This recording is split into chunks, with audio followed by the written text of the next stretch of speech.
guide for everything and more. Teach you all you need to know. All his knowledge he'll bestow. He says Volo's a hack. Barrington too, if you need a guide for that. Gaarawarr's got you. Have any questions? Wanna know the score?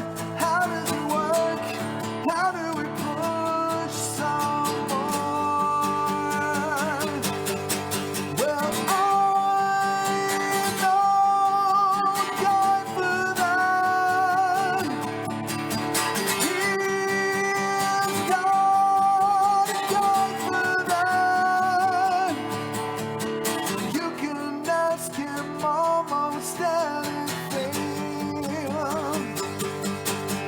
on Gaarawarr's Guide to Everything.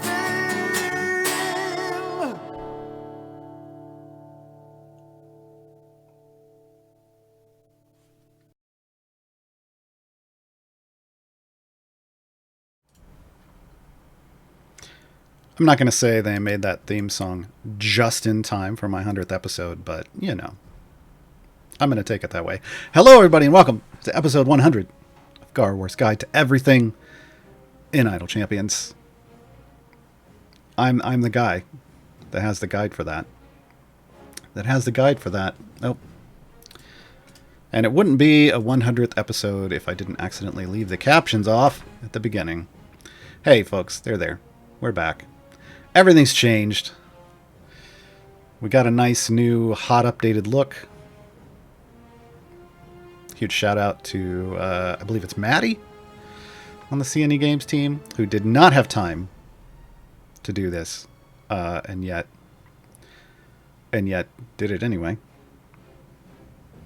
Because, you know, that's how they do. That's how they do. Yeah. Yeah.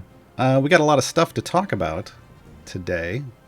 Not just the 100th episode. I mean, that was it. We had the fun facts at the beginning. We can talk about the new look. I'm looking around. I'm like, ooh, there's all colors. And it's all poppy and nice. Yeah. I like it. But we've got a Into the Shadows weekend. We've got some new champion hype. Court of the Raven Queen is a thing that's still going on. We're in the middle of an event, and yet we're going to be talking about the next event.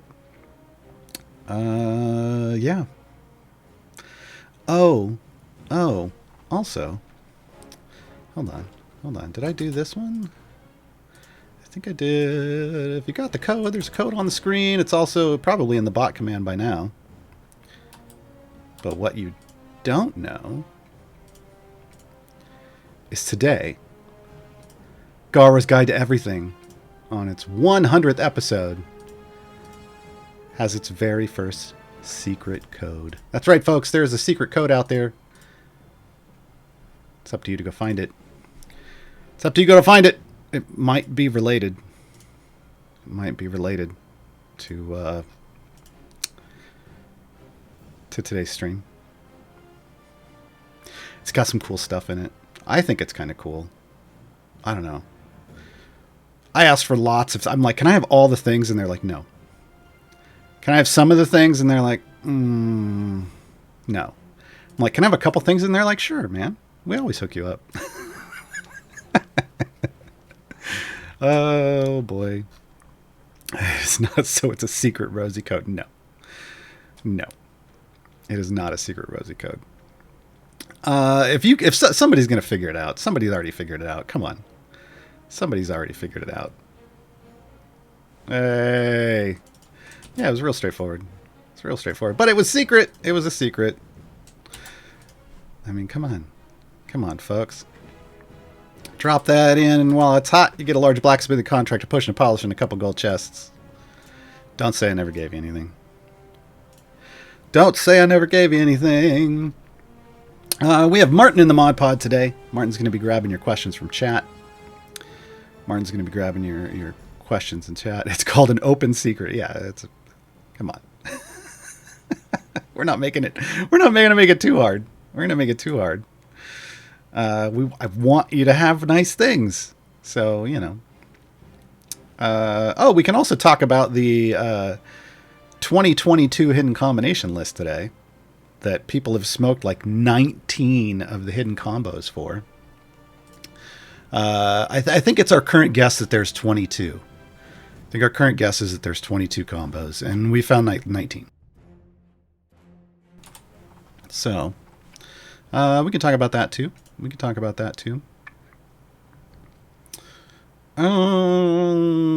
Questions already. How much do you want Wooble in the game? I think it's Wooble and not Woobles. I think it's Wooble. Don't make me go look up our newest gelatinous cube friend. Yeah, there's an artist that just got tired of everything going on in the world and decided to start making cute gelatinous cube drawings. I retweeted him on my Twitter. You can hit that up at twitter.com/Gaarawarr. Spelled like it sounds. Wooble would be adorable. Wooble would be adorable. I mean, to be fair, we do have a little gelatinous cube familiar. But Wooble as a champion would be hilarious. Would be hilarious. So yeah, if you have questions about the game, throw them out. We will get to them at some point today. But first up, Into the Shadows weekend. Into the Shadows weekend, we got Shaka, Celestial Puzzle 200%, Calliope's Bardic Inspiration 200%, Naeli's Aura of Courage 200%, Selisa's Divine Sense 200%, Humans, Hello Fellow Humans 200%. Everything's 200%. Everything's super buffy. Go for it. Go for it. This gives the GE with the sweetener for these chests this weekend.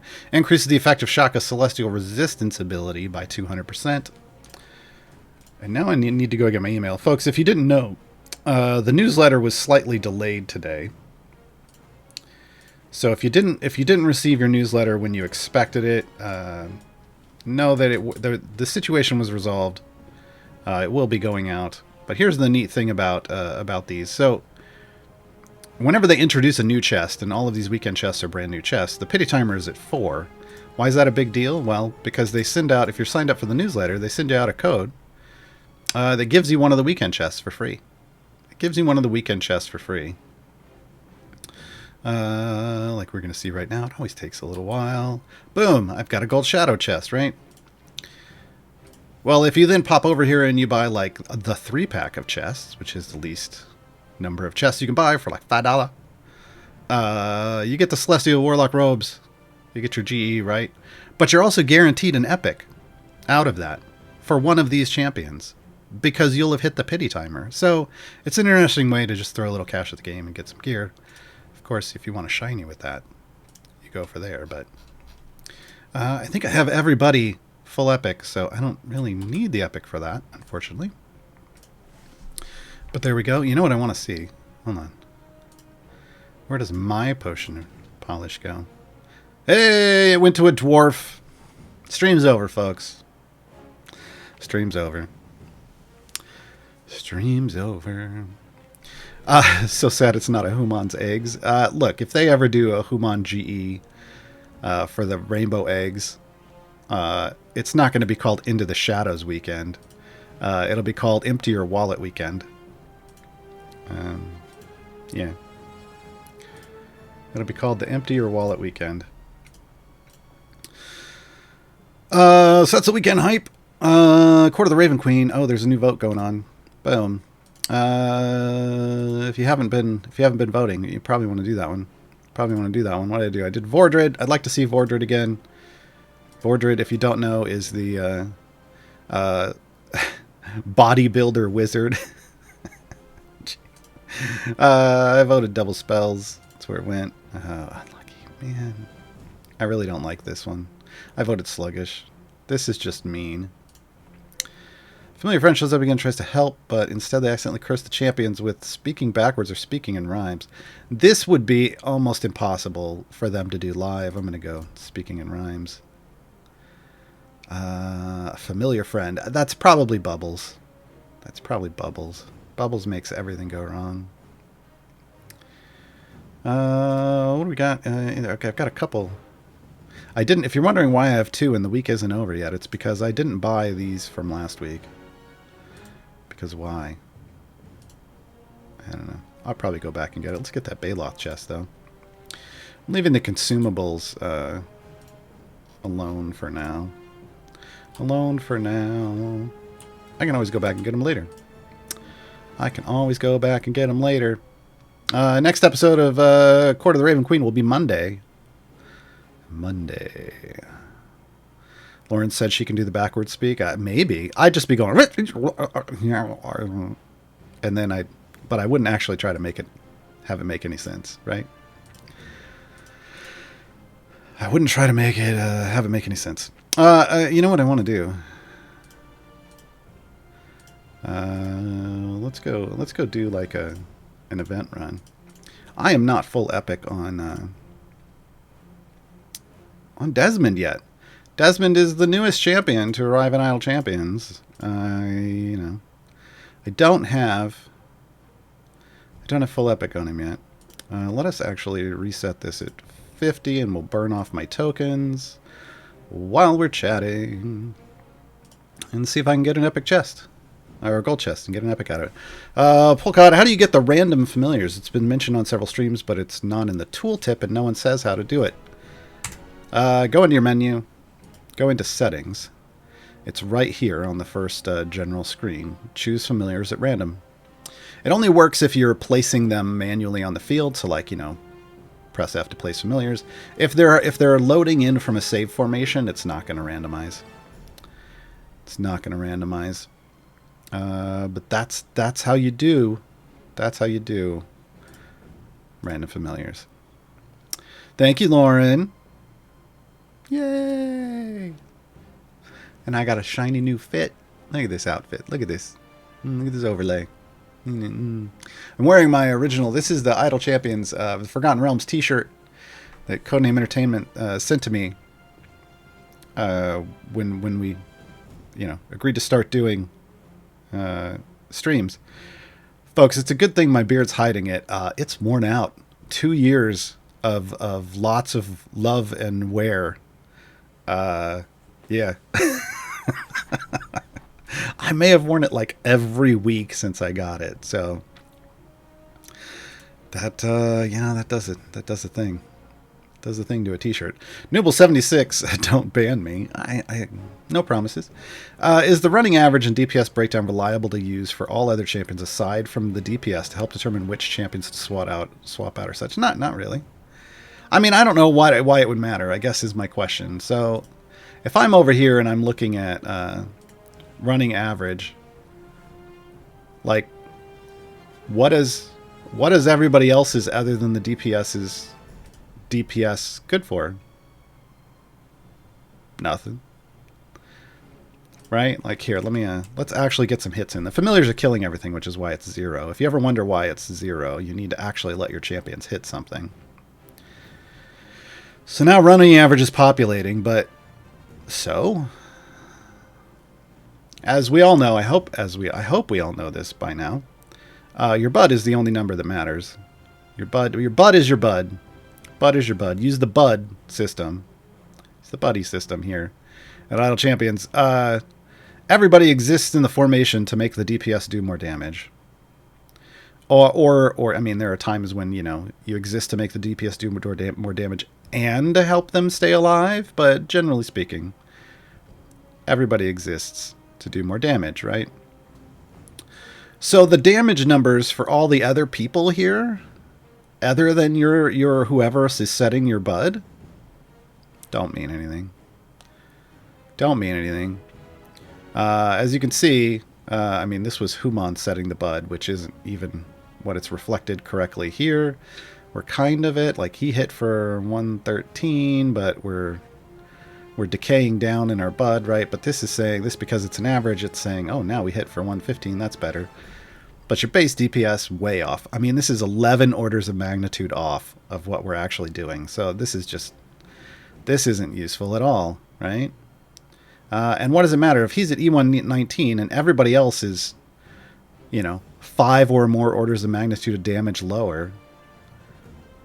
Their DPS doesn't matter, and it shouldn't be factored into any decisions you're making about who to move in and out. So whenever you're pulling people in and out of your formation, what you're looking at, there's two things. You're looking at, does it help me go further? Because normally this is something you do at your wall. Does it help me push past what I thought my wall was? Or does it raise my bud? Does it raise my bud? If my bud doesn't change at all or goes down, like if it just sits and I don't hit a new bud spike, then that means it was either the same or it went down, and it doesn't matter.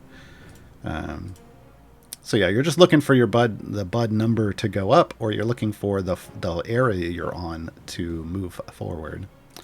What's going on, Mars? Welcome. I don't know if you were here for the intro. You'll have to go back and watch the VOD. I had fun facts. We showed the original overlay. Originally we can't talk about what the stream was called because that one got vetoed last second. They made up the art. I've got all this art for this stream that never existed. And then they're like, nope. Do you have a different name you want to go with? And I'm like, nope. And they're like, well, we're just going to call it Gaarawarr stream then for now. And I'm like, sure. And then every stream, for those of you who have been around here for 2 years, for every stream, I kind of did a different bit at the beginning, like trying to find what my intro would be. And they were all written by Sean. They were written by Sean. They weren't. I got his approval to basically make a gag and yell at Sean every episode and throw him away. And then eventually, and then I showed the art for that up until this week you saw for Gaarawarr's Guide to Everything. That was the name voted on by the community. A lot of suggestions came in for names. And ultimately GG2E is what was voted on. And that's what we've been ever since. And now we get new art.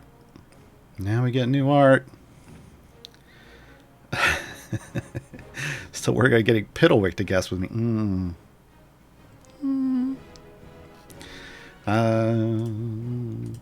And if you missed the intro, when we go to the outro, you're gonna want to watch the outro. Because if you missed the intro, you missed my new karaoke style music introduction. I don't know. It's not. I'm a bit of a perfectionist, folks. If you can't figure that, I haven't figured that out yet. It's not perfect, but it's pretty good, and I like it. Well, I'm gonna keep tweaking it.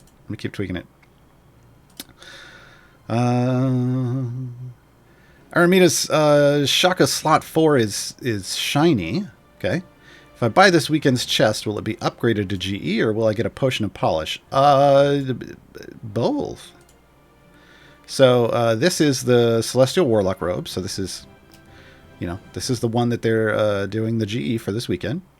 If, like me, you have a shiny in this slot, what's going to happen is if you buy the weekend chests, you will get the GE for this, and it will refund you a potion of polish that you can then use anywhere you want. So I'm missing a shiny on him. I know Calliope and Nieli are fully gilded. Celise is fully gilded. Wow, Celise. Humon's fully gilded. So if I were to buy like the $10 pack for this weekend, I'd be guaranteed to get Shaka's last shiny that I need for him, and I would get a potion of polish for somebody else. And I'd get his GE, so it's a pretty, that's kind of worth it for me.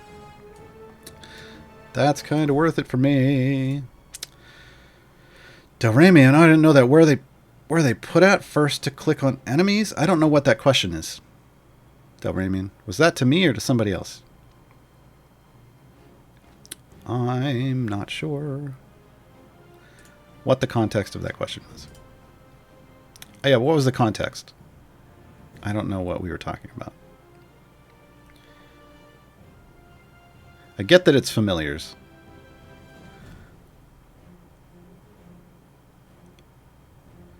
Oh, random. I mean, it's anywhere. So like here, if I hide all these and then I want to go replace familiars, regardless of where I put them, I hold down F, I place a familiar, it's going to be a random familiar. So everywhere I go to place a familiar manually, it's just going to randomize.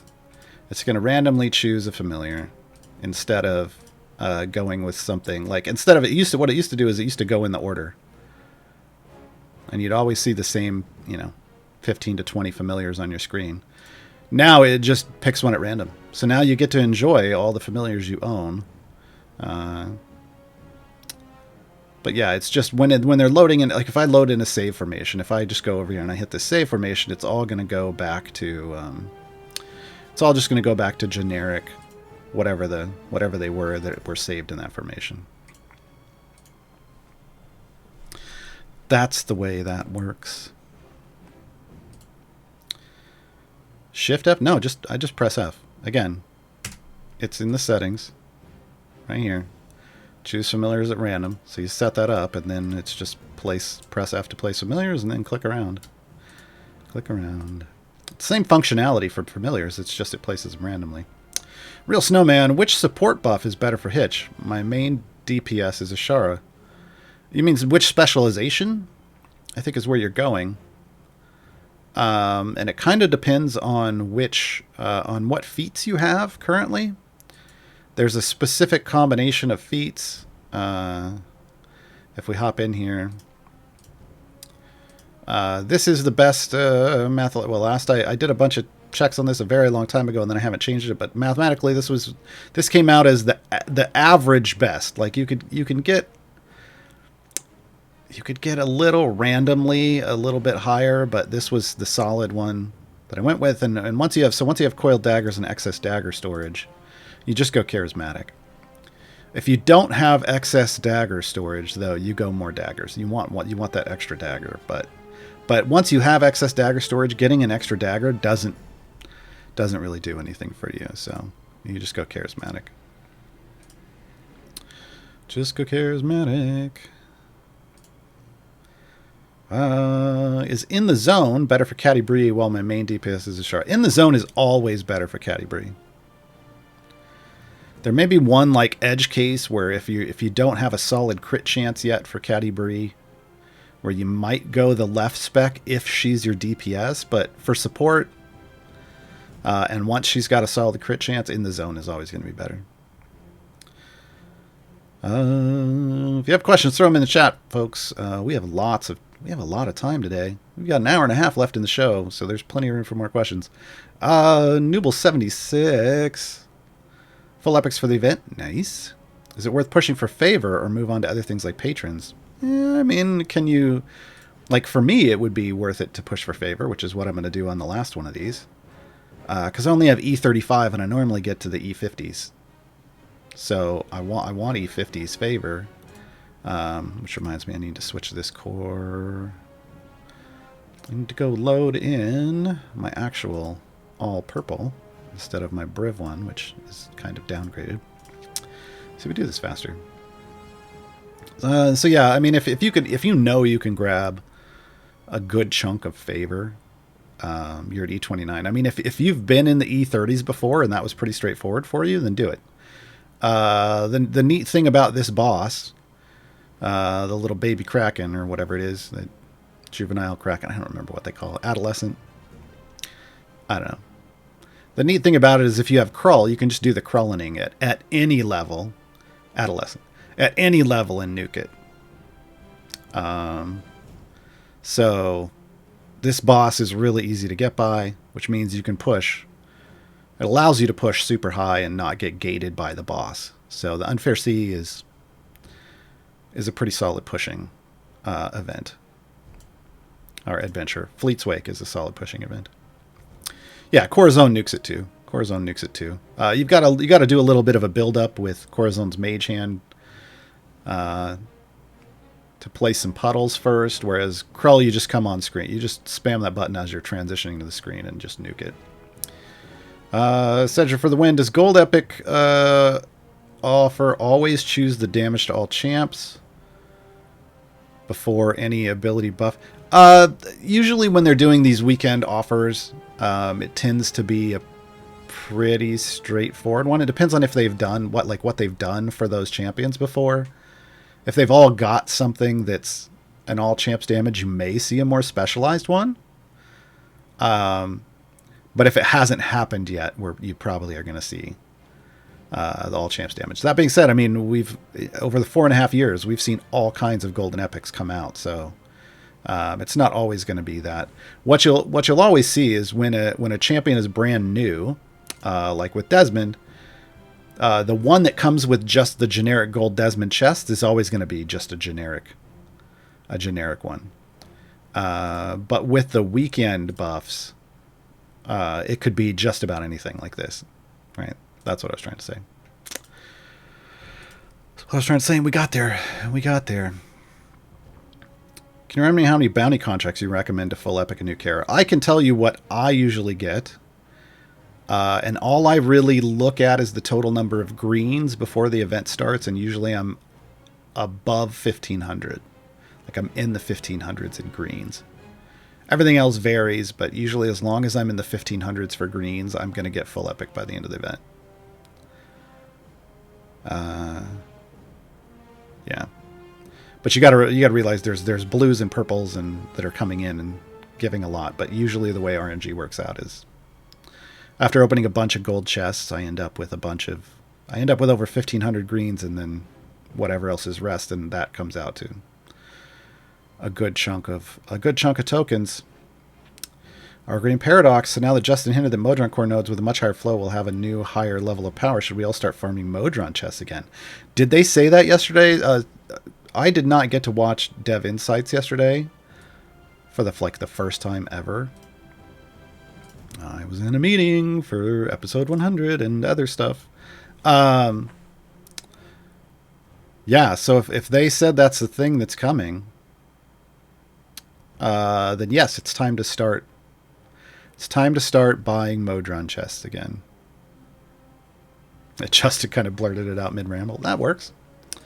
So yeah, then yeah. So come over here in your shop, scroll down and go, hey, Modron component chests. It's time to add those back to the weekly rotation, folks. So I will do that now. Hey, there we go. Oh, I need to check. Have I bought everything now? I could probably click the hide unavailable. Yeah, I bought everything. I know I've got plenty of tokens, so. Alright. I do not buy time gate pieces anymore, but normally you would buy, if you're newer, you would buy your time gate piece, and you would buy the Modron component chest every week. That's where your currency should go. But I have like 314 time gate pieces. I'm never going to use them. Unless they come up with some new way to spend time gate pieces. It's just not worth my time to do a time gate. Unless it's the free one. I'll do the free one.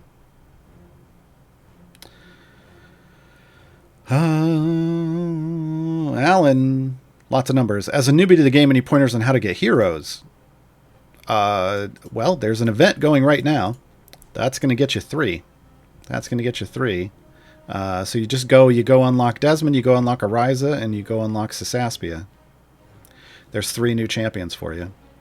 You also, if you go into the menu and click on newsletter, that's going to get, and you sign up for the newsletter, that's going to get you Hitch. There's 4. You're gonna earn time gate pieces. You'll earn like 1 a week when you're new. When you have 6, you can do a time gate. That's another way. Time gates basically are a way for you to pick out any champion that's ever been released via an event, even if they're no longer part of that event. Because some champions you can only get out of time gates now. Normally I'd say, hey, the event's ending. Next Friday would be a natural time gate, which is like a free one. But no, because next Wednesday we're getting back-to-back events. So next Wednesday you'll be able to get 3 more champions if you're new. That's a lot. Also, they just gave away a bunch of champions this week. Everybody that's in Court of the Raven Queen, they gave away this week. Was there? That was just. Was that automatic? I think that was automatic. I'm like, there wasn't a code for that, right? No, I think they just gave it to everybody. Yeah. Yeah. I mean, you start the game with 12, so, you know, right away, if you just started, you know, you're going to have like 20 champs real fast. Real fast. So speaking of the next event, folks, if we come over here and we collapse this, we're in Fleet's Wake. Festival of Fools is up next. You will not be seeing Strix. She is a Time Gate champion only. You will not be seeing Rosie. She is a Time Gate champion only. You're going to see the return of Briv and Alindra. If you don't know, if you're new, Briv's kind of a big deal. Briv's kind of a big deal. So this is where, I mean, everybody's going to pick up all the champions, but this is where the vast majority of players will be getting gear for their Briv. Will be getting gear for their Briv. Along with that, though, boom! Tatiana's coming. A new Black Dice Society champion. New Black Dice Society champion. So we're going to be seeing Tatiana. She's an Air Genasi and Barbarian Druid. Latest tank support and speed champion to join the roster.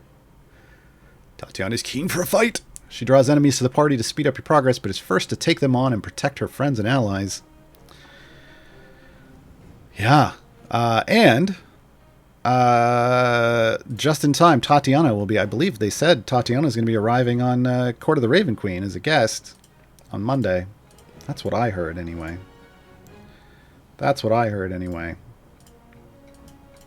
She will have a Shadowfell pack that will arrive in the store next week. So we'll talk about Tatiana here in a few. And see what all that promo information actually means. See what it actually means. See somebody, where do I redeem the code? You go right up here to the shop, the little $ button. Top right, unlock a locked chest. And you just copy paste it into the cryptex, or you type it out, or you do whatever. I copy paste. I ain't got time to type stuff out. Oh, hey, we're on the, okay. I'm like, okay, we can turn this off now. So this is good. This is going to be the pushing one. This is how we roll. Let's just throw all the epics on. This is going to start going real fast, folks. I apologize in advance. We'll just do 15 minutes. And we'll see. We'll see how far we can get with that. Don't think I'll be able to set up an Azaka farm on stream, but we'll push. Taboo Mantis. Is there a cap on event tokens that you can have at any given time? Nope. Not that I've ever seen. The most I've ever had is like a couple 100,000. Like maybe 250,000 at once. Some people have done quite a bit. Oh, hold on. I'm getting... Oh, yeah, that's the spooky Tatiana. Yeah. Alright, hold on. Let me get that back over here. We'll look at that here in a moment. Thanks, Martin. Why is that not... There we go. There we go. Give me all of my screens back. Alright. I have 7 now. What will be the next champs? The next champs are... Yeah, I just went over that, I think. Briv, Alindra, and Tatiana. B.A. Billy G, have they announced what's coming up for the content drop? So after the event? No. No. Not specifically, no. Yeah, I don't know. You got to remember, I think we were talking about this, maybe it was on my stream this week over at twitch.tv/Gaarawarr, Idle Chatter on Tuesdays. I think we were talking about how CNE tends to only talk about what's coming maybe a week in advance. Maybe, if that. Sometimes their partners depending on the partner, might talk about it sooner than that, but usually everything's within the week. Like if something's going to drop on a Wednesday, you'll hear about it on the Friday. Their content partner, like there have been times where Wizards of the Coast has dropped information well in advance. But usually if it's their own content and stuff, you're probably gonna hear about it the Friday before it drops. So I would wait until we're close to the end of this next event, not this one, the next one. Then we may hear a little more. But they don't want to get you talking about whatever the upcoming content is, when what we should be talking about is the newest champion coming to Idle Champions, right? Rockadaka, any vague idea when the next Evergreen champion would be released? Yes. I have some shiny packs I'm trying to hold off on opening. Yeah, I understand. And yes, I do have a vague idea of when it's going to be dropping.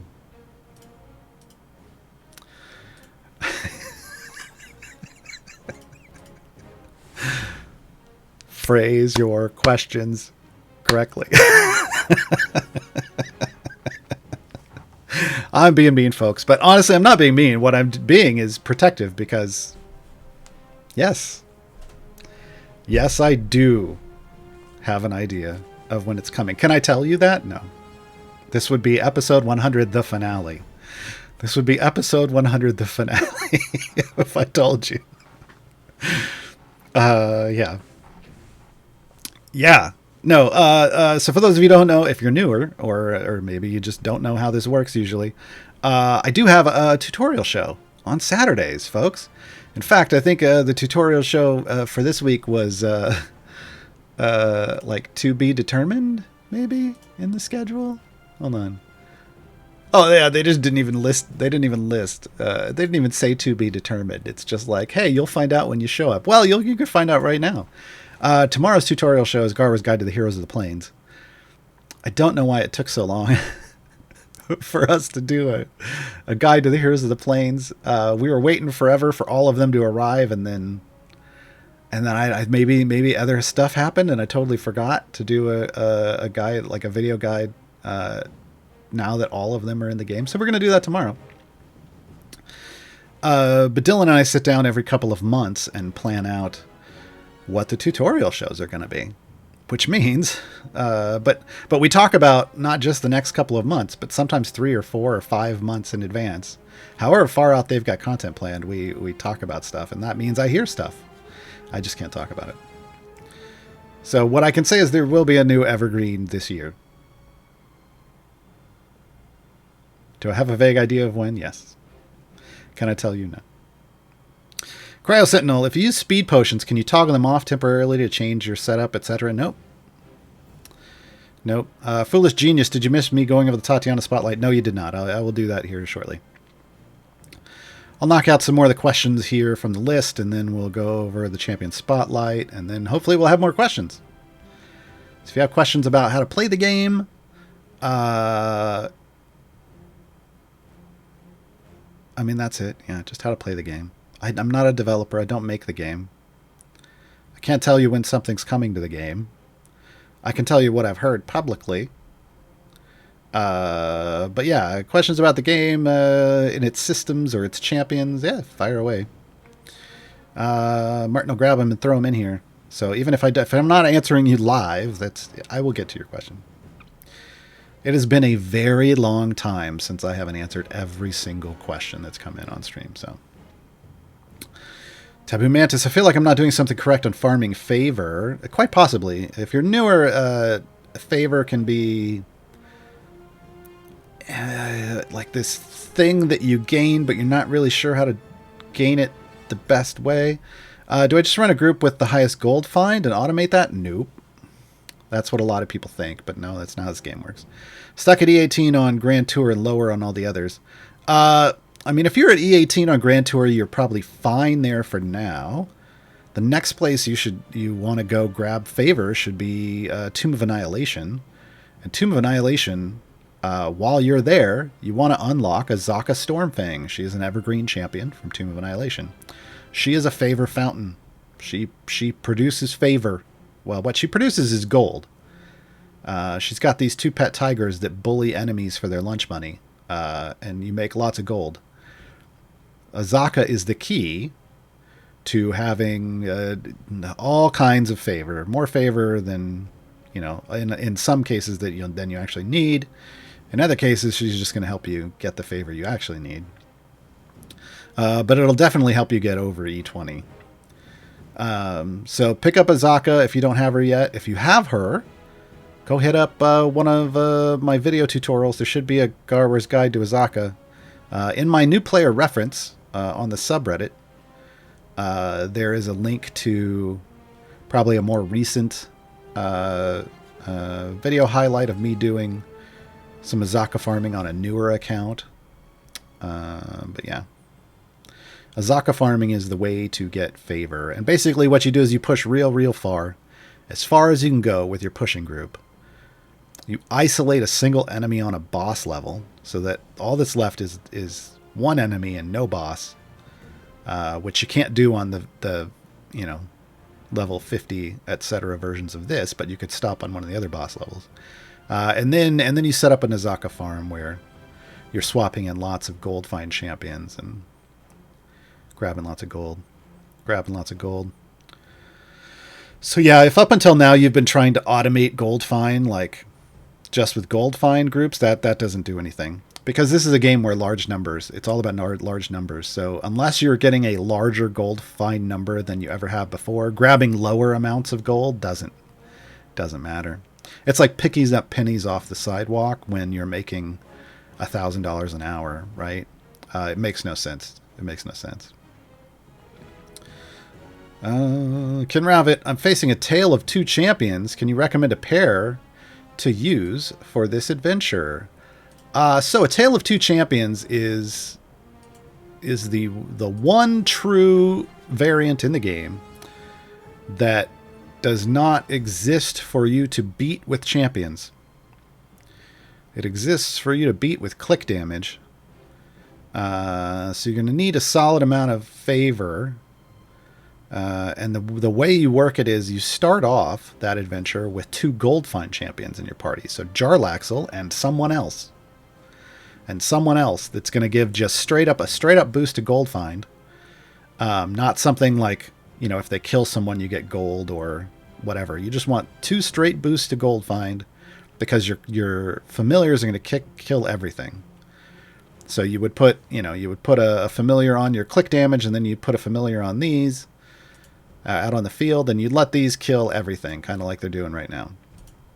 You'd run gold find pots, because again, it's all about gold find. If you have your Modron core, you want to make sure you've maxed out your gold find nodes. It's truly all about as much gold as you can make. You place your 2 champions that you're using all the way in the back of your formation to give your clickers as much time as possible to kill everything. And then when you eventually get to the point where you can't kill things before they kill you, you will change out one of your gold find champions, not Jarlaxle, the other one, into a sort of tanky champion. I like Gromma for this. Grommick in her Arctic spec. Circle of the Arctic. And then I still keep Jarlaxle in for extra gold for as long as I can. But Gromma does double duty because she's not only is she somewhat tanky if they get to her, but she's slowing them down and she's debuffing them and making them take more click damage. And that's the key towards the end. Is you're going to eventually end up getting rid of Jarlaxle, and then you're going to want to put in Krull in his gold find spec. And you'll have Gromma tank, and you'll have Krull gold find. And it's just all about soaking up as much gold as possible. And if you have to stop and farm some, that's fine. It's just if you're too far away, if you have to stop more than 10 levels away and really spend a long time farming gold, you don't have enough favor. So having a lot of favor, it lets you get through that easier. But yeah, ultimately, so you start off with gold find champions and you transition. Ultimately, you end up in 2 debuffers. Ideally, Krull and someone else. I like Gromma. It could be Ayla. You could just say you could go freely and just not have a tank at all. Any of those situations. Because at the end, it's all about debuffs and your click damage. All right, we have some beefier questions coming in, so we're going to take a moment and we're going to talk about Tatiana's Champion Spotlight. Tatiana's Champion Spotlight. It's live on the Codename Entertainment blog right now. But first off, I mean, yes, here's Tatiana. We saw this image, but check out that image. Shadowfell Tatiana theme pack. Let me zoom in a little bit here. Boom. Boom. Pretty cool. Pretty cool. Twinkle, the fairy dragon familiar. All right, all right. Anyway, Tatiana's coming up next. Tatiana's coming up next. Looks like it's going to be slot 8. Yet another champion to make Delana feel real bad about existing. Let's see. Chaotic neutral, female, she, her pronouns. Taking sport speed, only eligible for Vajra. Now, usually if they're only eligible for like one patron, that means we might see some feats that allow them to be eligible for someone else. But that doesn't mean that's going to happen right away. Doesn't going to happen right away. Look at that key art. Looks so good. Looks so good. Let's go take a first look at her abilities. So disclaimer, everybody. Disclaimer. We do not know how good Tatiana is going to be yet. We're just going to see what her stuff does. We don't know how well it's going to upgrade and multiply upon itself. So basic attack, based on how many Fury stacks she has. Again, we'll get to Fury in a minute, I guess. Twin Kukri Strike. While she has 0 to 50 Fury stacks, Tatiana strikes at the closest enemy for 2 hits. Primal Savagery. While she has more than 50 Fury stacks, Tatiana strikes at the closest enemy with a bite and 2 clawed swings for 3 hits. So regardless, Tatiana is a multi-hit champion. You're either going to get 2 melee hits or 3 melee hits. 2 melee hits or 3 melee hits. Formation abilities. Faithful Friend. A random slot from the middle columns of the formation is chosen. Tatiana increases the damage of the champion in that slot by 100%. Tatiana gains the benefit of this if she happens to be in that slot. Interesting. So this is in the Shaka realm of buffs, where it's just going to be a random slot, and then you have to see, is it worth building around that slot or not? Spoiler alert, it isn't always. But we'll have to wait and see how much of a bonus you get to Faithful Friend. It might make it worth it. Rising Fury. Each time Tatiana is attacked, she gains 1 Fury stack. The effect of Faithful Friend is increased by 100% for each Fury stack. Oh, there you go. Stacking additively and then applying multiplicatively, she loses 10% of the Fury stacks every 15 seconds that she is not attacked. So yeah, she's going to do her best. That's her ramping damage bonus. So for her to work already, I'm reading she needs to be a tank in the tank line. And you do want to put your DPS in whatever her random slot is. Rage. When Tatiana reaches 50 plus Fury stacks, and for every 15 seconds she's above it, she gets a Rage stack up to 6. So that's after 90 seconds. At least 1 Rage stack she rages and her base attack changes. For each Rage stack, Faithful Friend gets a 400% bonus. So there you go. Stacking multiplicatively. If she goes below 50, she loses all the Rage stacks. Okay. So yeah, if you're tanking for 90 seconds... she gets to her max multiplication, and it's still all off Faithful Friend. So yeah, she does have to... you are going to have to build around that random champion formation slot. Find a Feast. If Tatiana is not attacked for 15 seconds and the formation is in a non-boss area with no barriers, she briefly runs off the right side of the screen. That's going to confuse some people. Why Tatiana left? She returns 2 seconds later from the right side with 2 to 3 additional enemies that simultaneously spawn. So this is her speed effect. Okay. So she just forces spawns every 15 seconds, I guess. Every 15 seconds she forces a new spawn. This is...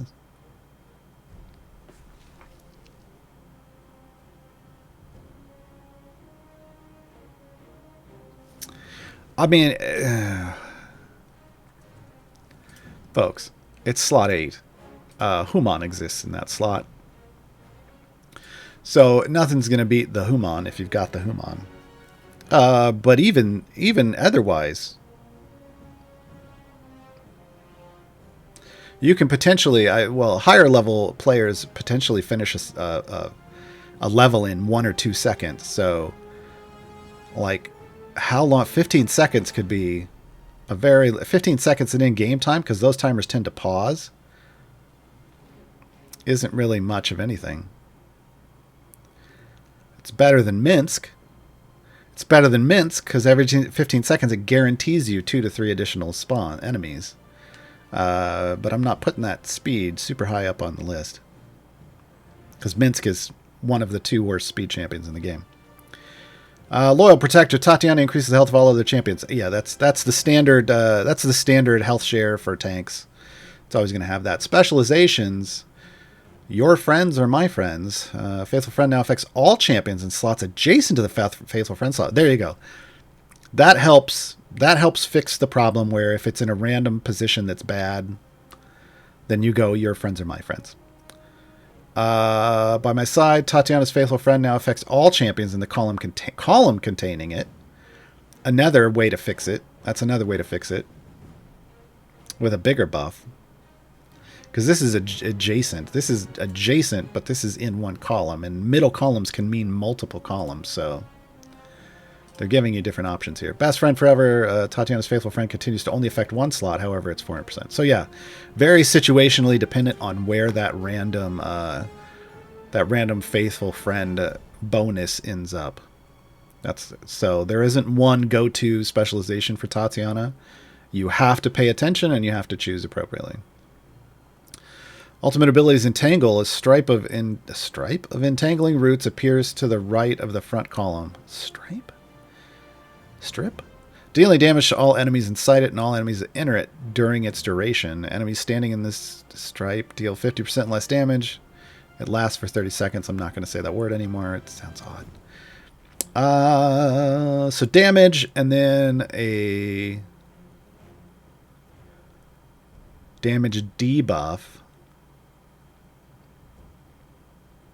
Does it slow them, though? I feel like it should slow them, but it doesn't say it slows them. Entangle's usually a slow, and I'm not seeing a slow here.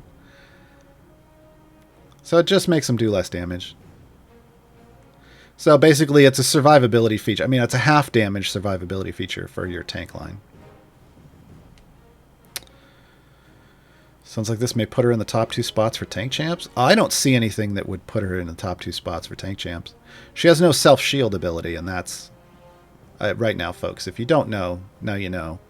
Self-shields are the strongest tanking features in the game, with self-healing being right behind it. So, Ayla, Tyrell, and Briv. Ayla and Tyrell with the self-shields, Briv with the self-healing. After that.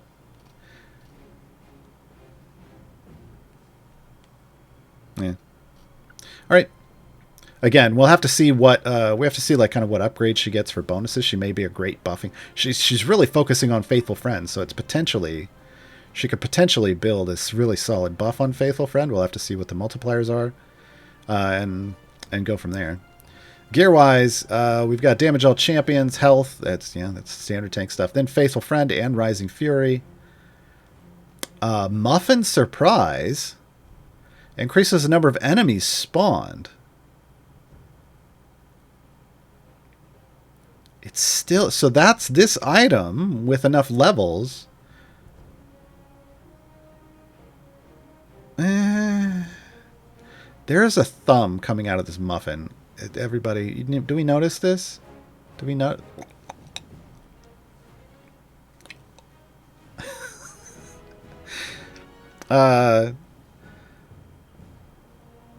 This is going to make her better than Minsk. A lot better than Minsk. The problem is, you still have to wait 15 seconds for it to happen. And when you're Human one killing, it doesn't matter at all. It doesn't matter at all. So this is a speed effect for newer players. This is a speed effect for newer players. To be fair, that is a surprise. Yeah. Yeah. Ultimate attack damage. So no ultimate cooldown reduction.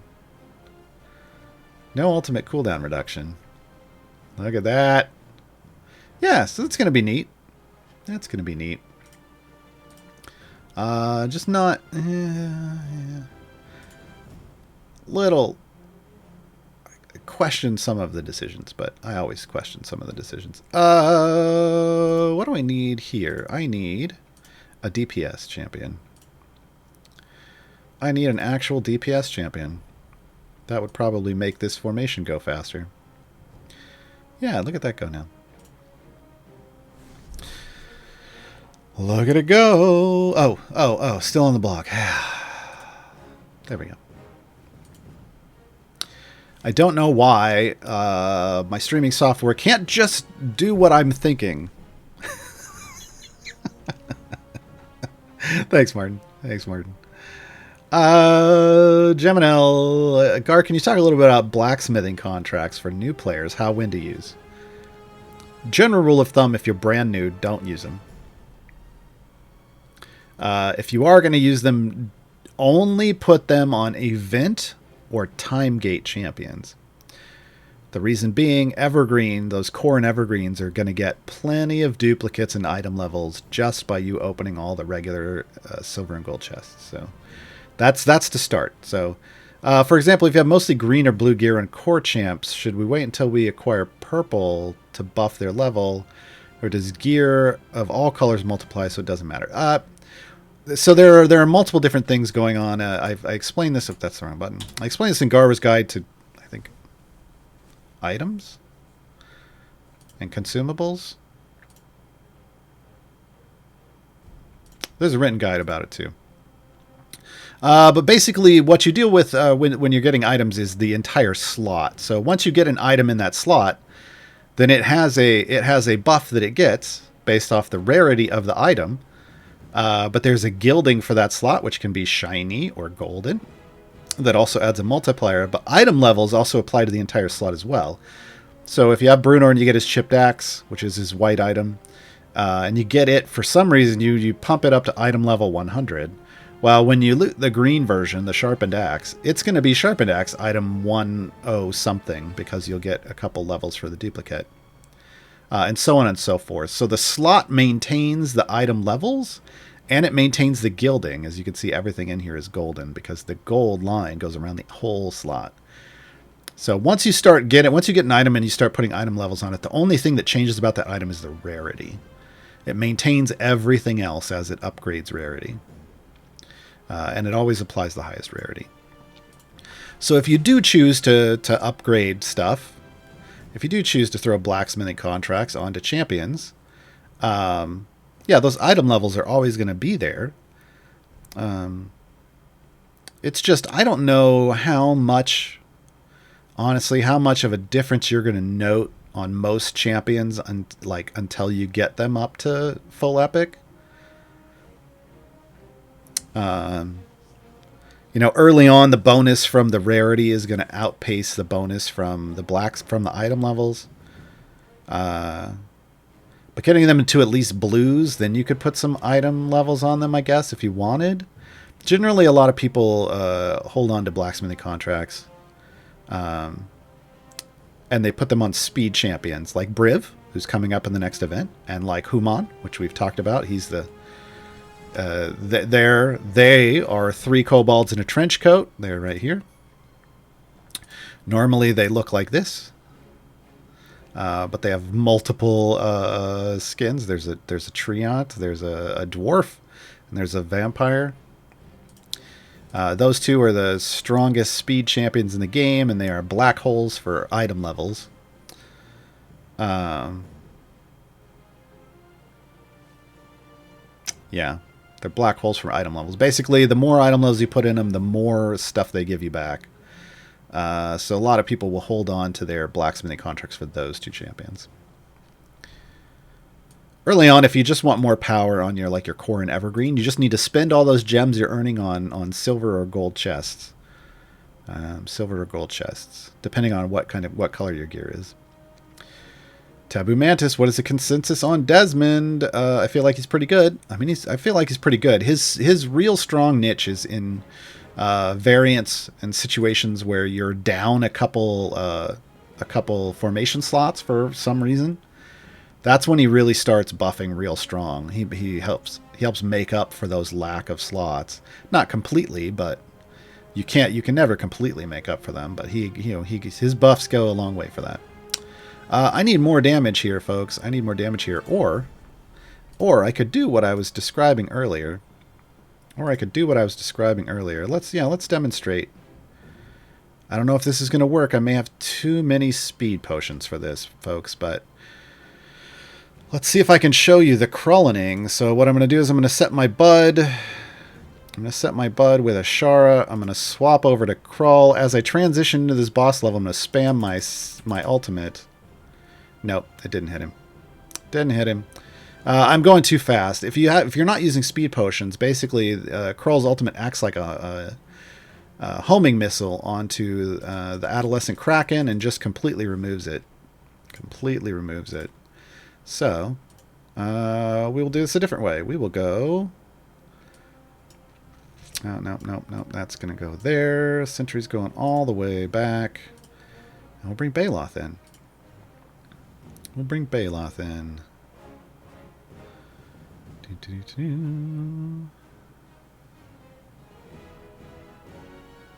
we go. Are we good? I think we're good. Let's see. Is that enough? Oh, yeah. That'll do it. Goodbye.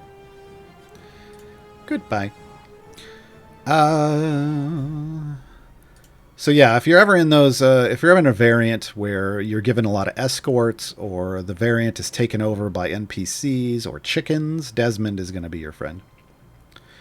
DataJack, have the devs ever mentioned working with Dimension 20 to see about bringing over any various characters? They don't talk about that stuff in advance. So until they actually drop one of those champions in the game, they wouldn't talk about it. So no, I haven't heard anything about that because it hasn't actually happened. So we didn't hear about Black Dice Society showing up until Black Dice Society showed up. Like that's just the way they do things. There are rare cases where they, like I said, if they're in a partnership with someone like Wizards of the Coast, we found out about Eliwick way in advance. But that's because they had to talk about it on Wizards' schedule and not their own. So, Meankeb, if you have most or all of the event champions, and most are in 4 blue, 2 epics, any you would suggest using time gates on? I mean, you're going to start, obviously Briv and Human, right? Those are your priorities, getting full epic on. But then you're just going to start focusing on your main groups that you're using to push with. And you'd start with whoever gets the most benefit from item levels first. So like Avrin, this is not a situation that would happen, but say your choice was Avrin or Narak. Narak's function with Githzerai Focus doesn't care about item levels, but Avrin loves item levels and he loves higher rarity gear. Like Narak doesn't care about gear at all for Githzerai Focus. So you would choose Avrin, right? That's the kind of situation, that's the kind of decisions you have to make. But it's around your whatever formation you're using for pushing. That's what you want to change first.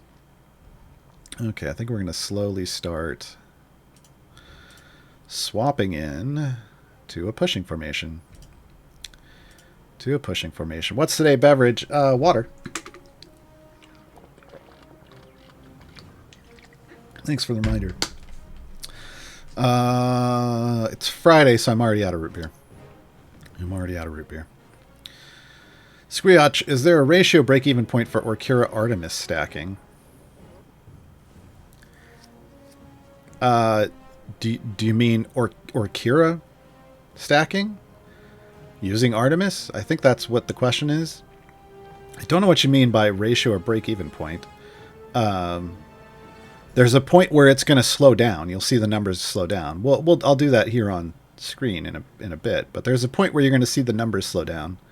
And when the numbers slow down, then you stop. then you stop. It's all about getting whatever you can get easily, and an extra order of magnitude isn't going to be a huge deal. So once you get to a decent order of magnitude and then the gains start slowing down, then you swap off and you go do something, and then you go push. Cocoa Plant Desmond does not work for Tale of Two Champions.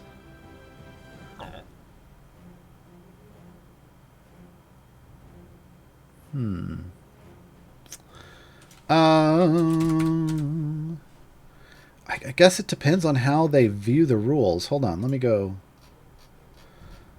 check something real quick. Because the issue is, in regards to his ability, Lament the Lost. No, it has to be the bonuses for each slot in the formation that contains a dead champion or is taken up by an escort character or object. Tale of Two Champions doesn't do either of those. It just tells you can only use 2 champions. It lets you put them anywhere in the formation, so the slots aren't taken up by extra people, so Lament the Lost doesn't actually come into account. Yeah. So no, Desmond wouldn't work for Tale of Two Champions. Oh, we stopped on this guy again. Seriously? Alright, hold on. Let's back up a level and let's throw in Penelope. We're just slowly going ham. Slowly going ham. I need to actually put in... I know what the problem is. Oh no, I hit it. Okay, we're good. This should work. Should work. Let's throw some familiars out. There we go. Hey, we got the gelatinous cube. Threads of Fate 42. It's to make your pushers faster, not your speed groups. Oh, Tatiana's thing. But that's what speed champions do. They make you push faster. So yes and no. She might be one of those champions you leave in after you've taken Human out. Again, it feels like she's just if you don't use Human, Tatiana exists. This is the problem with good Gaarawarr's soapbox. This is the problem. I need a little graphics that comes up on the screen. This is the problem with uncapped speed effects. Is if you ever put a champion in a slot that has another champion with an uncapped speed effect, and the new champion has a speed effect, yeah. So, it's not necessarily going to matter. Not necessarily going to matter. So, yeah, if you own Human, Tatiana is not a speed champion for you. But if she ends up being a solid pushing champion who also has a speed effect, bonus. But she would have to have a better buff than Human. And I'm sure there are going to be all kinds of math people doing the math on this once they come out. We just don't know until they come out and those people have time to examine. Yeah. And in general, Human's speed effect is greater than Tatiana's because Tatiana just grabs more people and brings them to the party. Whereas Human makes it so that you need less people at your party to have fun. Right? If you can only why do you need Tatiana to go grab you 15 enemies from off screen? If Human makes it so you only have to kill one. And that's our segue into a Fallen Angels question. What is the Human 1 kill you speak of? So Human's speed ability. Enemies have a % chance to drop double quest items or count for double quest progress. The double is misleading here. Because this, after 100%, it's actually adding extra credit. So because I'm basically at 1,000%, oh well, and now I'm at 2,000%, I must have hit their alt. Whatever above 100, for every 100% above 100%, you're adding another drop. So at 100% you get 2, at 300%, you get, or at 200% you get 3, etc. So at 1,000%, which is roughly what I am here, I am getting credit for killing 11 things at once. At 2,000%, I'm getting credit for 21 things, right? So you can get to a point where you can kill one thing. You could get Human to the point where you just need to kill one thing on a level, and that level's done. So champion effects that spawn extra enemies are useless for them, but also they're in the same slot. So again, it's easier to kill one enemy than to kill a bunch, and Tatiana brings a bunch to the party. So it's just a different type of speed champion.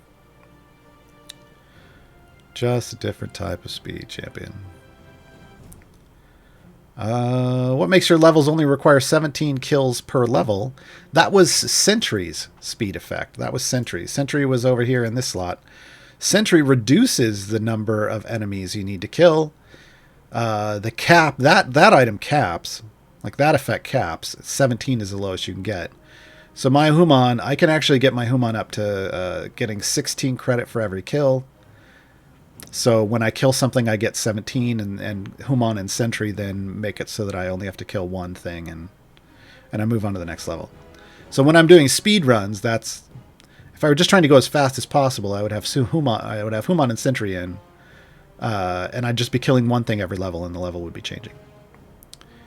So it's basically impossible to go faster than Human. Because Human's speed effect item can reduce things down to you just needing to kill one thing. There isn't a speed champion that could share that slot that would be faster than Human would. Yeah. Well, unless they sped up the game entirely. But that would have to be a huge bonus, and it would have to work with Shandy. But yeah, Human's just the strongest speed champion in the game, because their speed effect is uncapped. Jason says, how do I have an epic gear that's only level 1? You looted the epic as your first item ever for that slot. That was the only piece of gear that you got in that slot. So, yeah. That would be how. Like it was, like maybe you bought it, I don't know if this is the case, but in a situation where before you open gold Desmond chests, if you buy this, you'll get a golden epic and it'll be level 1. It'll be a level 1 golden epic, because it wasn't a duplicate. It was literally the first item, and the first item you get starts out at level 1. Foolish Genius, so we agree Tatiana's no Human, right? But theoretically, high item levels could get 25 spawns at once for click kills. No. It only happens every 15 seconds. That's the major downside to this, along with the fact that it's not Human. The effect only happens once every 15 seconds. So in 15 seconds, if you load it onto a level in 15 seconds, other stuff would spawn out. You wouldn't need it to pull 25 if you're doing it that way. Again, it turns out what's going to happen is if she has a strong buff, stronger than the buffs that Human provides for clearing, then you would start early on with Human, and then you would switch to Tatiana later on and push deep with Tatiana, and those extra pulls give you more enemies faster. But you still have to be able to kill them. Yeah. So she's like she's a late game speed champion, in the sense like a high area speed champion, which is kind of what Xander is too. Except Xander's speed effect is hot garbage. Xander's speed effect is the worst speed effect in the game. It's worse than Minsk's. Argrain Paradox, so is it too early to hope we'll be getting a Yorvin Easter Bunny skin? That would be funny. Yorvin and an Easter Bunny Kigurumi. That would be hilarious. Oh, man.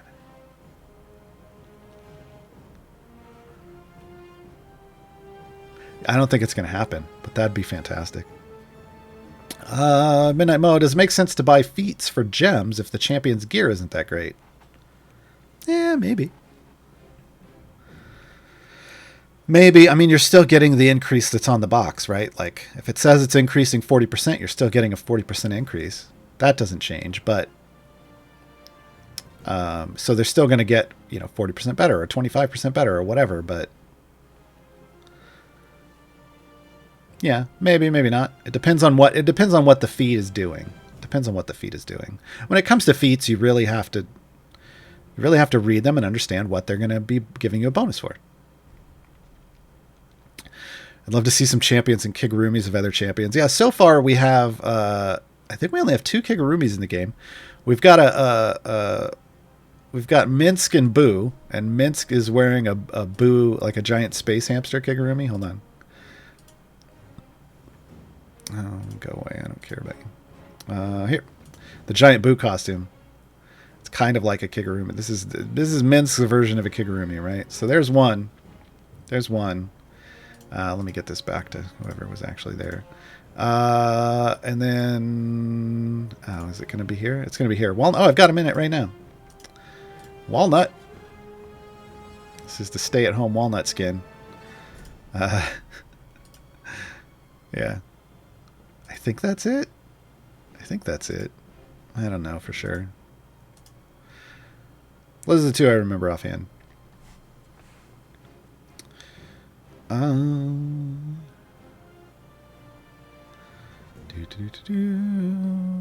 was that? Oh, Deodorax, Tatiana. What am I missing? You're missing this. Bam. Tatiana coming from Black Dice Society. Oh yeah, there is the red Panda Suit Kigurumi on Ariza. Oh, hold on. Where's she at again? Oh, here. I don't have that skin. Yeah, red Panda Ariza. I don't have it. That's why I didn't think about it. Because Pirate Ariza exists. So why do I need anything else? Oh, I had the picture up. Hold on. Here. Right here. There's the red panda one. A red panda in a red panda Kigurumi. And when her flaming wings are supposed to go off, it's tails. It's tails. Lots of tails. Roberto just finished Split the Party and the Modron Core is level 3. Do I save all gems for gold chests and contracts ahead of the Briv event? Or get more familiars to farm gems slightly faster? You have 9 currently. If you have 9... 9? That's 1 on click damage, 5 on the field, which is really all you need. The 6 is just distractions, which isn't a big deal. And then 4 on champions. So, I mean... You could, but I would really I would spend the gems on gold chests so that you could get more bounty contracts for Briv. It wouldn't increase, having another familiar wouldn't increase things that much. I don't feel like. You've got a lot. So yeah, buy gold chests ahead of Briv's event. And go wild. Go wild. Foolish Genius. So it's basically impossible to go faster than Human. Oh, I think I answered this one earlier. I mean, I think that question is phrased. I think what we're talking about is between in the comparison between Human and Tatiana, you can't go faster than Human to clear level. But there are other, like there's in my when we've done automated Briv gem farming on stream, I think I've talked before how I actually had to slow Human down to help Sentry kick in faster, like earlier on, because the sooner I can get Sentry to kick in, the sooner she makes the whole game go 50% faster. So I actually had to back Human off from a 1 kill down to like a 2 or a 3 kill. So yeah, there are reasons why you don't necessarily want Human to go as fast as possible, but I wouldn't pick Tatiana for a speed farming. Tatiana's more of a I'm pushing deep and I just don't want to wait for all the spawns, but maybe my Human doesn't buff enough. Like I said, it's really going to come down to the comparison of the buffs and who's gonna help you towards the end of your run. Lord Javax, do you think the new champ speed effect will work in a background group? No, speed effects don't work in background. Speed effects don't work in background at all. So unless they make some major changes, I'm basing this off the current known game facts. Unless they make some major changes to how background progress works, no. No, it would not. I need to change... Oh. This has got to move back here. A Wild Regis has appeared.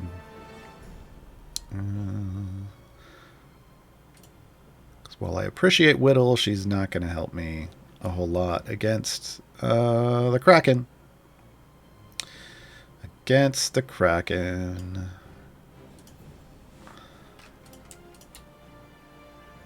There we go. Way better. Way better. Just check. Okay.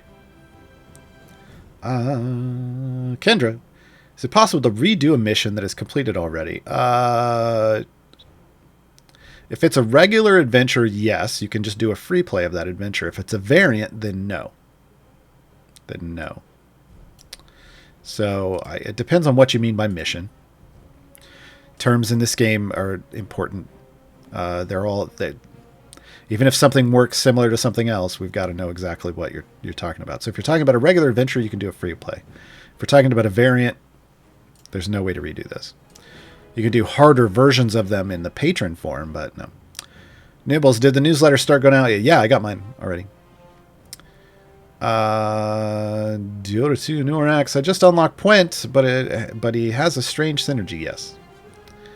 What's his role in a party? To slow your DPS down. That's what he does. And then based off how much he slows somebody down, he buffs, so they hit harder.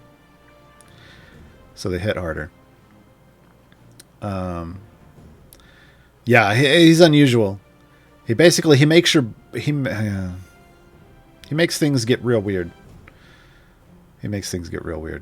There's some combinations that people use, like strategies. So like you would put Puent in and you would put Barrow in, and then you'd have a DPS.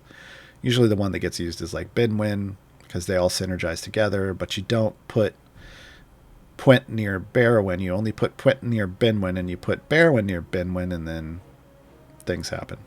Because Binwin gets extra bonus and extra bonuses the longer it takes him to attack, as long as people around him are attacking faster than he. So there's some weird stuff, but yeah. Quietly, I'm only missing Sisaspia's Supreme Spores achievement. Could you help me get it, please? I went over this on Saturday on the tutorial show, so last weekend. Basically, you want to put Sisaspia in. You want to have that middle spec that spawns spores faster. And you need a really solid tank. And you go to a level where you can't kill anything. And you let like 50 enemies build up on your tank. Like you count, like you're going to have to manually count like 50 enemies building up on your tank. And then hit the ultimate. By then, she should have 40 spores out. So, yeah. It's at that point, it's just you hit the button and you get the achievement. You just have to give her time to put those spores out on people. Who's in your Briv gem farm formation? Oh. Briv. Human. Dragonbait. Those are the 3 keys. Minsk. I think it's got Whittle in it now. Sentry, Nayeli, Lazaps.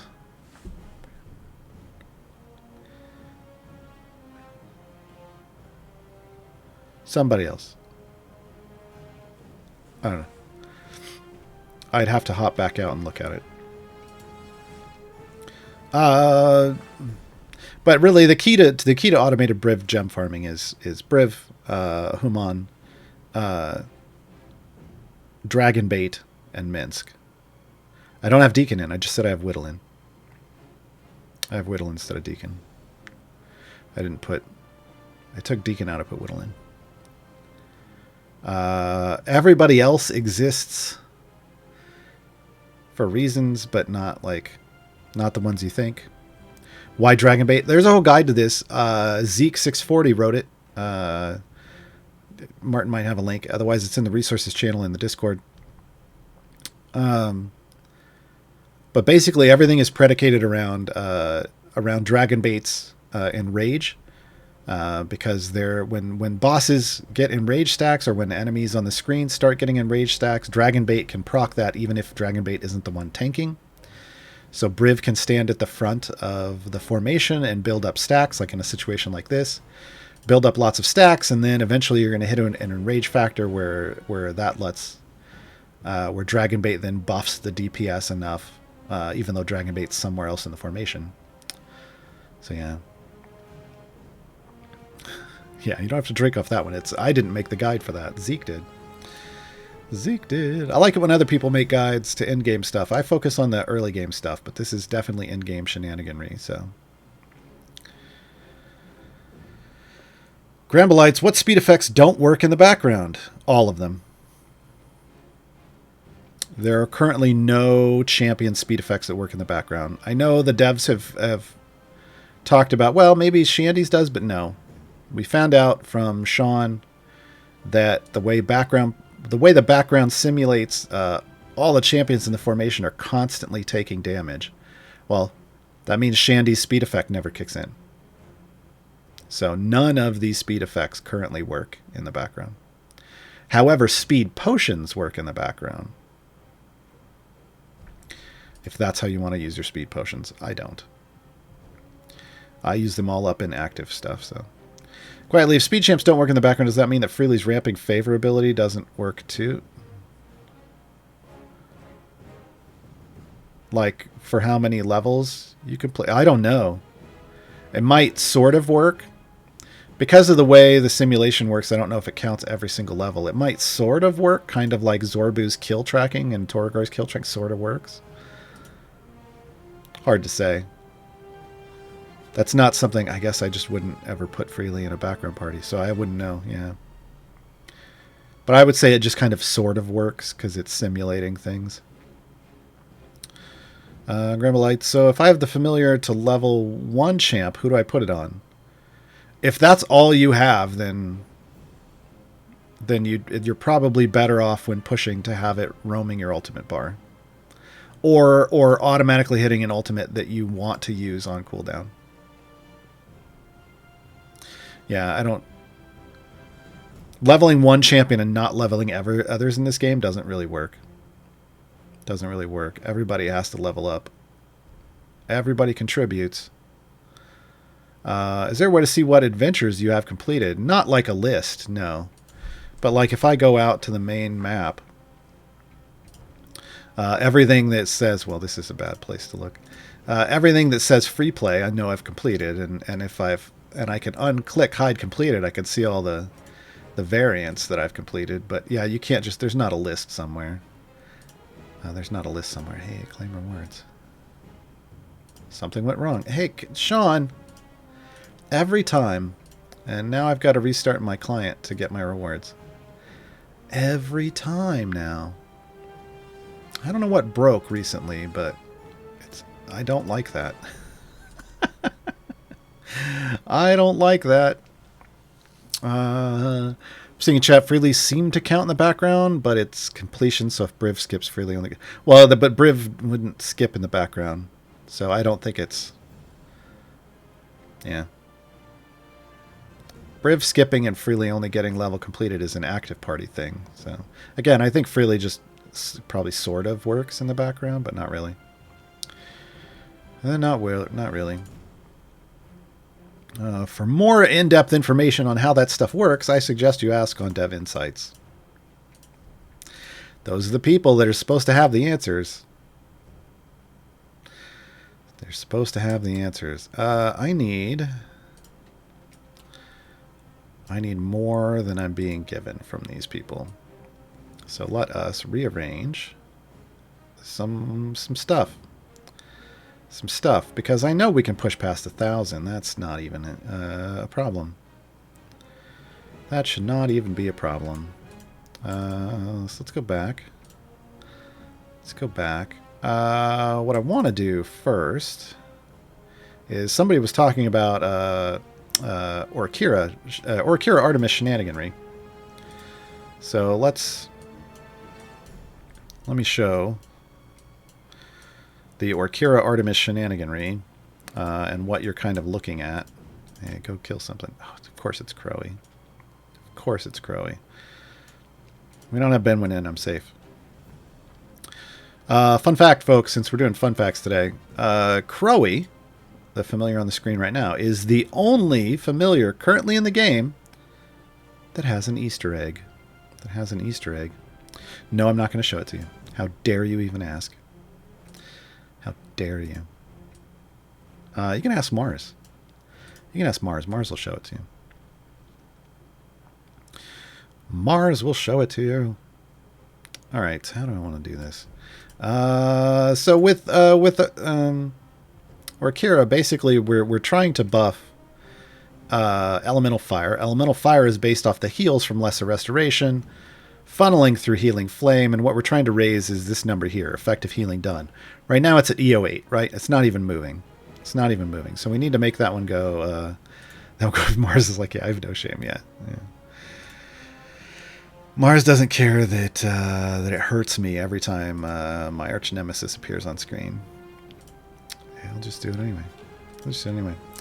Okay, let's put some DPS casters out. We're also going to want some Alcoria. I'm going to want some Alcoria. So now we're already up higher. If you see, what we're looking at is Artemis and how much healing he's receiving. So we've already raised this into the EO9, and see how it's ticking up? But it's only ticking up in like the hundredths column. That's kind of slow. I mean, I might wait that out to get to E10. Like if that's as far as I was going to go, I might wait that out to get to E10 if I really needed the damage, but I'm going to find other ways to make it go higher right now. Right here, right now, live on stream. Boom. Now Artemis, let me just double check that he's getting the right thing. Yep, now Artemis is getting E20. Now I think maybe... No, that's going to go. Yeah. Yeah, that's just better. I don't know. This one isn't the greatest. Oh, yeah, Narak. That's what I wanted. That's why I was like, oh, why would I put Delina in?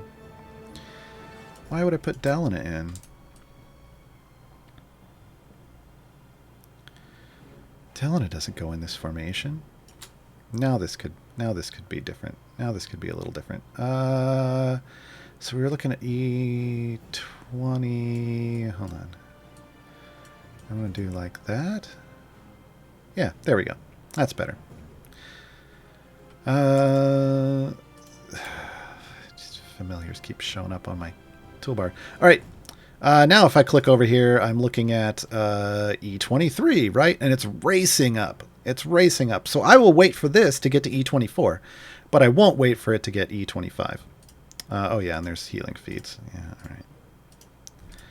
There. But now this tick up is way too slow. I'm not going to sit around. I could. You might, if you want to get another order of magnitude out of it. I'm already up to an E17 debuff, which... Can I get an F in chat for Orkira's Elemental Fire debuff? Yeah, this is it, folks. Now it's going to come in numerous order. Lauren, she's still great. She's still a great debuffer, but before, when I would have E24 effective healing, I would have like E26 or 27 Elemental Fire debuff. I've lost almost 10 orders of magnitude. She didn't get nerfed. She just... They were applying... Well, I mean, it is effectively... It was lowering her... It lowered her buff. The math was applying wrong. The math was applying wrong before. And now it's applying correctly. And this is the way she was always supposed to be intended to function. All right, anyway. That's that. Now I can go back to pushing. I can go back to pushing. Who didn't end up in this? Oh, Avrin. Avrin. Yeah, we can have Avrin in. We can have a little Avrin in this formation as a treat. Alright. Now I'm going to over level. And we'll go blow past. We should be able to just absolutely demolish the Kraken. And we're not. And we're not. There we go. There we go. There we go. So, yeah. That's level 1000, folks. And I hate to break it to everyone, but I haven't put my pushing core in yet. I haven't put my pushing core in yet, so maybe we'll do that now. Maybe we'll do that now. Maybe we'll actually do some DPS. Okay. You can switch parties to get your Bahamut chests. That's fine. I'm just going to get white vials anyway. I don't care. Grandmalias, thanks, but I meant one familiar to put on a champion in the background. Oh. You want to run a background party with one familiar? Okay, hold on. I have 7 total, 2 on each party for clicking and click DPS, and 1 extra. So here's the thing. In a background party... Okay, real quick. Here's Gaarawarr's Guide to Background Parties. I'm gonna swap over. And we're gonna do this. Here's what, in my opinion, here's what your background party should look like. Because, well, it doesn't. I don't know why I went to Mad Wizard. I'm gonna get out. Hold on, I'm getting out of Mad Wizard. I don't want to be in Mad Wizard for this. I'm totally Workira, or Lauren Workira, same thing. Totally objective. Workira's the best, and that is just facts. Look, I love Workira. I think you know that, but okay. If I have 2 familiars that I am assigning to a background party, this is based off what you're telling me. If I have 2 familiars I'm assigning to a background party, first off, I'm not putting in a support. I'm going to put in a DPS, right? But first I'm going to put 1 on the field, speaking of Workira, and then I'm going to put 1 out on, and then I'm going to put 1 on my DPS. That's my 2. That's my 2. Because here's how the background works. The background is a simulation that checks to see if you can survive through from level to level. I actually, now that I know that that you're just taking damage the whole time, I'm going to update this. I wouldn't put 1 out on the field. I would put 1 on a champion, and then I would find another champion with health, with a lot of health. So like Dragonbait. It doesn't really matter where I put him, but I want Kron to get the buff. So I would put a tank out with health share and a DPS. I did not put you there. And that's how I would do my 2 champions, right? And then I would set this up to automate. Let's say I'm going to put the strong core on. Sure. And I'm going to go to 50. And I'm going to save this formation as Cron AF. I don't know why. It's that I'm just in that kind of mood today, folks. All right, so then I'm going to go over here and I'm going to load up that formation. I'm going to turn it on. And that's going to be my Krond background party. AF Krond, yes. Oh, thank you. Hold on, I got to go change it now. That's what I was in my head. That's where I was going, but I'm going to just call it dyslexic. AF Krond. Yes, that's perfect. Yes. Yes. Okay. Thank you, Jason. So this would be my background party with 2 familiars. Why? Because your party, the devs have said your party's constantly taking damage in the background. So you want to tank in with health share. You only go as far as as you can clear with your damage. Basically the game checks, can you clear this level with your current bud, probably, in a minute, or in 40 seconds, I think is now what it is. Can you do that? If so, it's going to move you forward. If you can't, then it starts stretching the time calculation, right? So I want a tank with a lot of health and buffs and a DPS to get the highest amount of damage possible.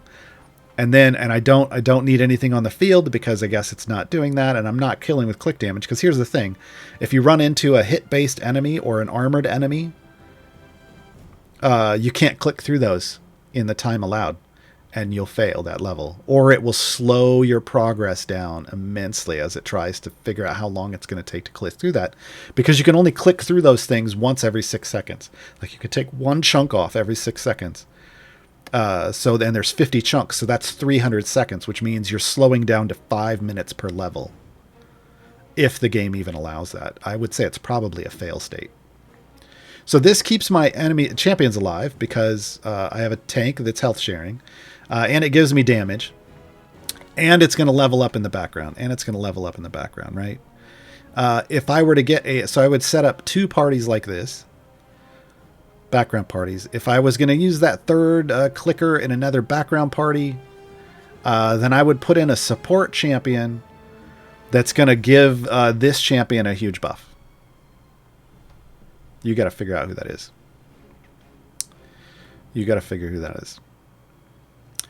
Oh, that's a good question. The Real Bunny Beast and AF Kron, with no familiar on the field and the only champs being in slots 6 and 11. How will you get the initial gold to buy the slot 6? Okay, that is true.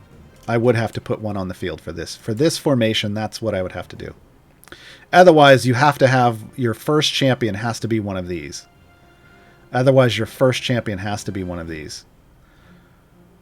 With only 2. If you only have 2 familiars, one has to be one of these champions. And that could be support. Like, that could be a support champion instead of a tank champion, right? And then your other one would just be DPS, and you'd have to hope that you'd have to rely on your damage. So yeah, this would be the setup. Hold on, now I gotta save. That. All right, so there's my background, and that's going to cycle it. The number I get to would be determined based off the bud I'm doing, but it's in the background and it's a simulation, so it doesn't matter. It's fine like that. But yeah, you don't need a familiar in slot 1. They show up by default at level 1. Not if your save formation doesn't include them. And a level 1 champion just showing up doesn't really mean a whole lot. I guess you could throw the level 1. Oh, okay. All right. Hold on. I'll go back. We're doing this live, folks. We're doing this live. Nick, let me calculate my progress. Okay.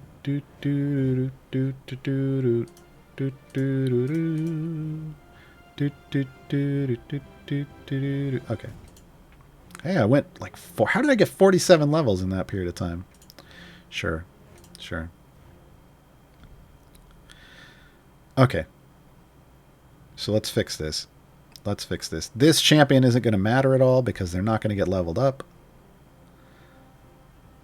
But the way you'd get around this, if you only want 2, is to throw Bruenor in. Because what'll happen is Bruenor will automatically load in at level 1. He'll get a kill. That gets you gold. That then buys... Then the familiars buy these other champions, and then you're on your way.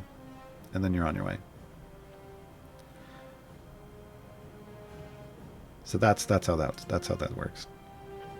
If you don't want to do the level 1 thing, like dump a level 1 champion, if you don't want to commit 3 champions to this formation, then you have to put a familiar on the field to kill things. Hold on, I got to get to the next level. Hold on. There, one more. There we go. So that it saves. Okay. Now we'll go back. All right. How do I change the numbers to exponential? Oh, scientific notation? Why? The letter, not the question. So press Y. Press Y on your keyboard. Otherwise, it's a setting. Otherwise, it's a setting in.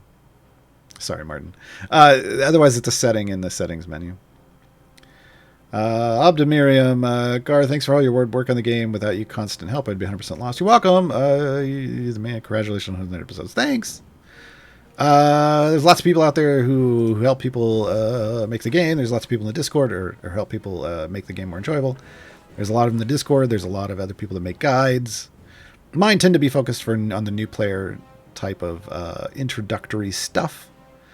And I love it when other people make high-level stuff. And I think we probably need more high-level guides. There are people out there who know lots of things about high-level stuff, but don't write guides for it. Which was why I encouraged Zeke to flesh out the Briv automated gem farming and post it. And I'm glad they did. Hold on, I gotta fix my captions. There we go. They get a little thrown off kilter if it goes on for too long. Cracking down at 1050. Excellent. Deodorax, 3 and 5 familiars on the field on background. Do speed up the run? No. To my knowledge, none of that matters. It's just doing a simulation. It's just doing a simulation. It's not actively doing stuff in the background. So, no. Ragnar, if you have enough favor to get the slot 6 gold... Oh. Yes. That's true. But my example was Krond. I can kill one thing and have enough gold to put Krond on the field, but... Yeah, whoever you're going to use in your background party, you have to have enough gold to put out on the field. There's lots of things. You have to understand this game to use. You have to understand a little about the game to use background parties effectively.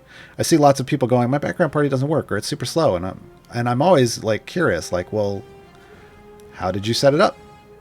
And how does it function? Do you understand how the background party functions? Do you understand how offline progress is simulated? Because if you don't, it's not going to go anywhere. The Dr. B! Thanks for stopping by for the 100th episode. I would put on a hat in your honor, but I don't have any within reach. Oh. Well, if I stand up, I have one in reach. But I don't have the other part of that. Hold on. No, I don't have the other part of the outfit close by. We could have a guest appearance on the show, but I don't have the glasses for it. Dadgan, there's a way to unlock all the champions without spending real money. Yeah, you just play the game. All the champions in the game are unlockable for free, except one, actually, right now, nerds.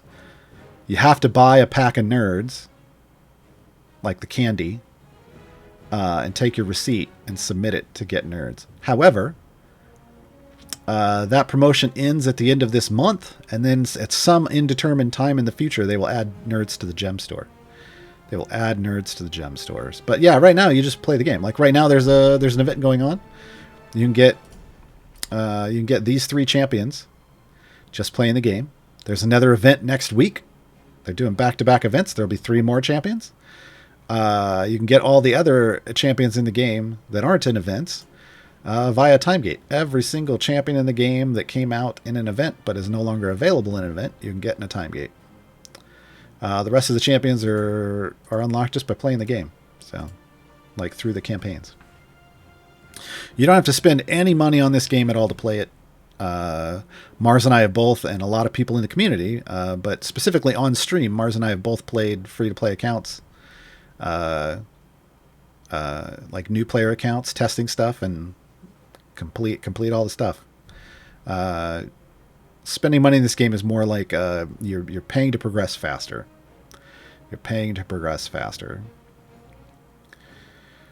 Where do you get rescue chests? I just got 2 in my inventory. So that was a promotion. I'm not sure it's out anymore.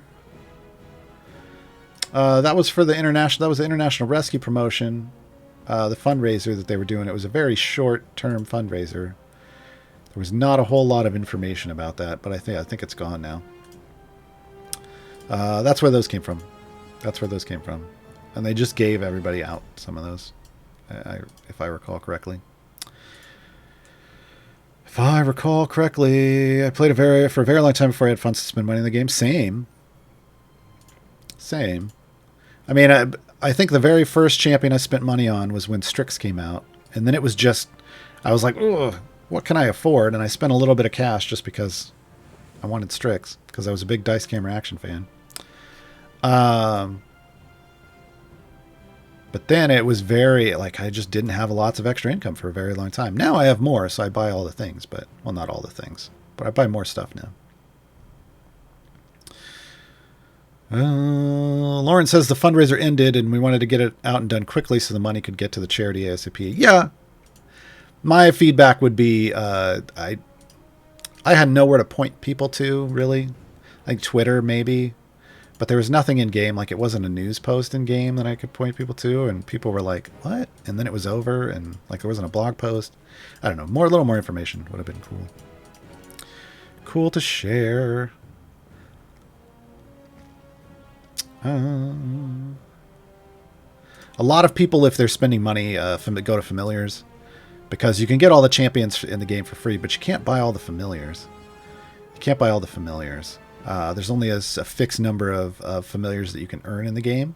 Familiars are a quality of life feature that are always going to be useful.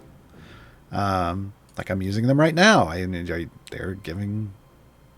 letting me do all of this in an automated way, and that's fantastic. But it's not like if you buy a champion or you buy chests or whatever. Like that's just speeding up your progress. So keep that in mind.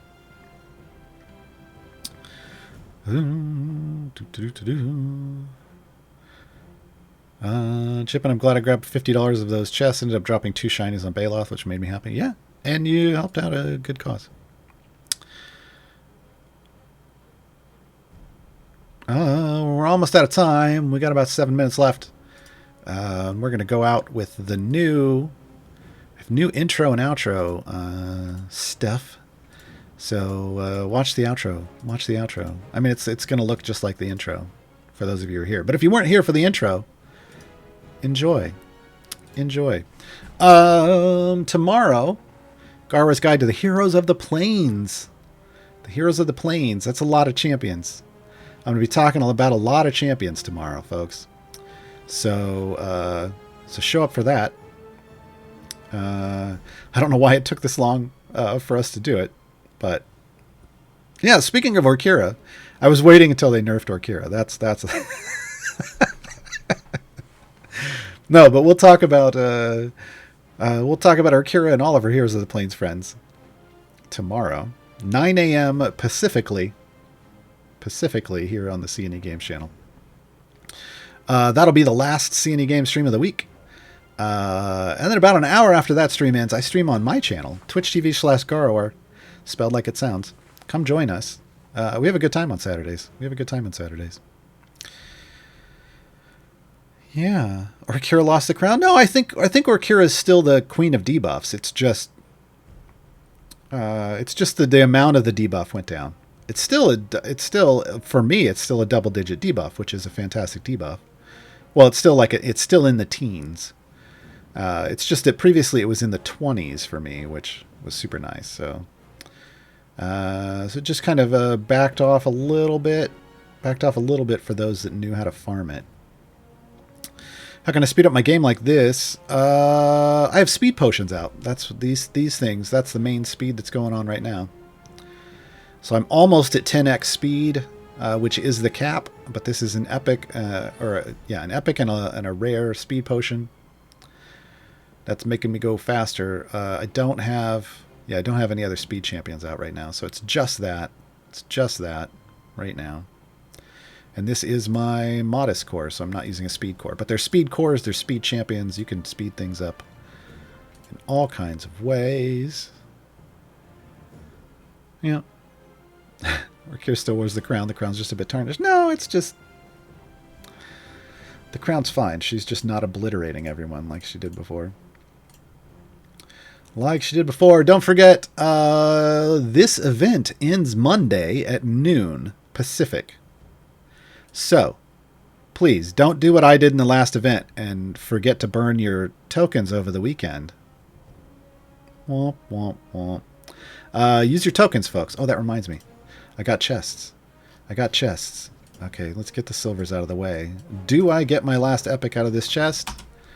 Still got a few days to go. I might get him another gold, but come on, Desmond Epic. No. Desmond does not care that it's my episode 100. That's kind of mean, man. Could have just given it to me. But yeah, use your tokens over the weekend. Make sure that you use them all up before noon on Monday. Don't wait until the last minute because the game slows down a lot as everyone tries to run as many free plays as possible in the last hour. So try to use them before then, because once noon Pacific hits, all those tokens just poof disappear, and they're gone, and you're going to be sad. But next Wednesday, a new event starts, Festival of Fools, with Tatiana. Bam, there's Tatiana. So, back-to-back events, and then after that, we're going to have back-to-back content drops. So, hold on to your seats. Trying to keep this rated G, or rated E for everybody. But that's going to be it, folks. Thanks for stopping by for my 100th stream. Thank you, Martin, for grabbing all the questions. We're going to head out, and I will see you all tomorrow. Bye, everyone.